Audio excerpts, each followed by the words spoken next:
Mob justice বা moral policing সরকার বারবার তার অবস্থান স্পষ্ট করেছে এটা বলে যে মব জাস্টিস বা মোরাল পুলিশিংয়ের কোনো সুযোগ এখানে নেই, এদেশে নেই। সরকার এটার বিরুদ্ধে সবসময়ই একটা শক্ত অবস্থানে আছে। যেহেতু এখনও আইনশৃঙ্খলা পরিস্থিতিটা সম্পূর্ণভাবে যেভাবে আগে ছিল ওভাবে করে আমরা ফেরত আনতে পারিনি, এখনও ফেরত আসেনি। সেক্ষেত্রে আমরা দেখতে পাচ্ছি যে কোনো জায়গায় এরকম মব জাস্টিস এবং মোরাল পুলিশিংয়ের ঘটনা ঘটছে। সরকারের অবস্থান একেবারে স্পষ্ট, এরকম মব জাস্টিস কিংবা মোরাল পুলিশিংয়ের কোনো সুযোগ নেই। মোহাম্মদপুরের একটি ঘটনা নিয়ে অনেক কথাবার্তা হয়েছে।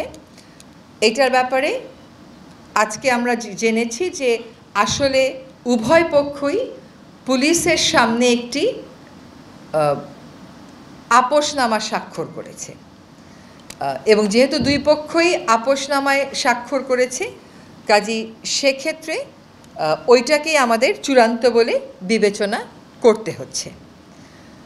কোনোভাবেই নারীর প্রতি সহিংসতা, কোনোভাবেই এই জাতীয় আচরণ সরকার সমর্থন করে না। এটা আমরা আগেও আপনাদের কাছে স্পষ্ট করেছি, আজকেও আপনাদের কাছে ওই ঘটনার প্রেক্ষিতে আবারও আমাদের বার্তা আপনাদের মাধ্যমে সকলের কাছে পৌঁছে দিচ্ছি। একটা ব্যাপক প্রচারণা এবং সচেতনতার দিকে আমাদের যেতে হবে।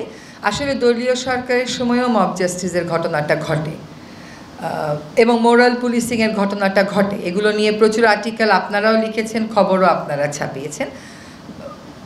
আমাদের কাছে মনে হয় যে যেহেতু পূর্ণ উদ্যমে যখন আমাদের আইন শৃঙ্খলা রক্ষাকারী বাহিনীরা নেমে যাবেন তখন হয়তো এই সমস্যাটার মাত্রাটা কমে আসবে। আর জনগণ যেন সবসময়ই জানে যে এরকম কোনো মব জাস্টিস করার কোনো সুযোগ নেই। যদি কোনো মব জাস্টিসের মুখোমুখি কেউ হন, সরকার সবসময়ই তার পাশে দাঁড়াবে। আপনি মোহাম্মদপুরের ঘটনাটার পাশাপাশি যাই, কক্সবাজারে আমরা দেখেছি একজন পুলিশ সদস্যকেও এরকম হয়রানির মুখোমুখি হতে হয়েছে। কাজে পুরো আইন শৃঙ্খলা পরিস্থিতির উন্নতি এবং উত্তরণের সাথে সাথে আশা করি এই পরিস্থিতিটা এখনের থেকে আরও অনেক বেশি নিয়ন্ত্রণে চলে আসবে।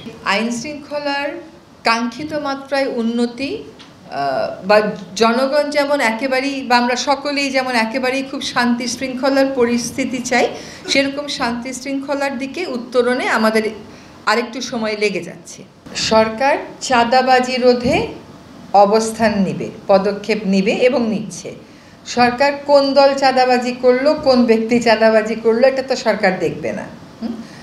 এবং কোনো বিশেষ দলের দিকে যদি আপনি ইঙ্গিত করে থাকেন তাহলে সেই প্রশ্নটা সেই বিশেষ দলকেই করতে হবে।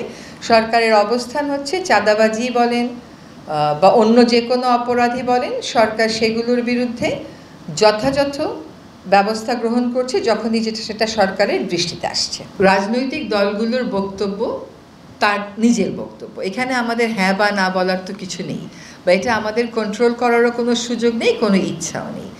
দ্বিতীয় কথা হচ্ছে যে আপনারা একই প্রশ্ন বারবার করেন, তাহলে একজন একবার উত্তর তো একটু ভিন্ন দিয়েই ফেলে, তখন একটা কনফিউশন হয়ে যায়।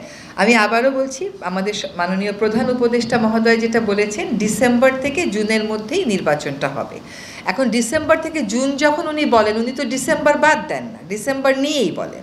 কাজেই উনার মুখ থেকে নির্বাচনের চূড়ান্ত তারিখটা শোনার জন্য আপনারা অপেক্ষা করবেন।